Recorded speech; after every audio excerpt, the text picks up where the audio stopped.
আমার প্রাণপ্রিয় মাতৃভূমি সোনার বাংলাদেশের সাতক্ষীরা জেলার কালীগঞ্জ থানার নলতা শরীফ গ্রামে জন্ম নিয়েছিলেন আমার প্রাণপ্রিয় মুর্শিদ কেবলা কুতুবুল আক্তাব গৌসে জামান আরিফ বিল্লাহ শাহ সুফি আলহাজ খান বাহাদুর আহসানুল্লাহ ওয়ারসি রহমাতুল্লাহ আলাইয়ের।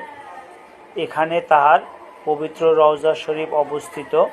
রওজা শরীফের পাশেই উত্তর পাশে শাহী মসজিদ অবস্থিত। এই শাহী মসজিদে প্রতি সপ্তাহের বাদ জুমা মিলাদ শরীফ অনুষ্ঠিত হয় এবং মিলাদ শেষে এলাকার বিভিন্ন গরিব দুঃখী এতিম লোকদেরকে শতাধিক লোকদেরকে বিনামূল্যে মহব্বতের সহিত খাওয়ানো হয়।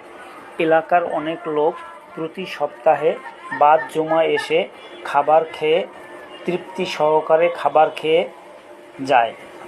প্রিয় বন্ধুরা, যারা ভ্রমণ পিপাসু তাদের জন্য বলছি, বাংলাদেশের 64টি জেলার বিভিন্ন দর্শনীয় স্থান আপনারা পরিদর্শন করেছেন, কিন্তু আমি বলবো একটু সময় নিয়ে একটু কষ্ট করে আমার মুর্শিদ কেবলার পবিত্র রওজা শরীফ যদি আপনি পরিদর্শন করবেন তাহলে আপনার মনে এক প্রকার প্রশান্তি ফিরে পাবেন ইনশাআল্লাহ। পরিদর্শনের জন্য